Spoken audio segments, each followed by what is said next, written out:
क्या शान है कुरान पाक की। नंबर 1, सूरह फातिहा 100 मर्तबा पढ़कर जो दुआ मांगी जाए वो कबूल होती है। नंबर 2, सूरह बकरह की तिलावत करने से शैतान घर से भाग जाता है। नंबर 3, आयतुल कुर्सी पढ़ने से मोहताजी दूर होती है। नंबर 4, सूरह रहमान 11 बार पढ़ने से तमाम मकसद पूरे होते हैं।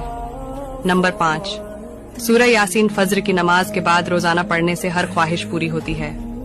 नंबर 6, सूरह कहफ को हमेशा पढ़ने वाला दज्जाल के फितनों से महफूज रहेगा। नंबर 7, सूरह वाकिया मगरिब की नमाज के बाद रोजाना पढ़ने से कभी फाका नहीं होगा। नंबर 8, सूरह मुल्क को हर रात पढ़ने वाला शख्स कब्र के अजाब से महफूज रहेगा। सुभान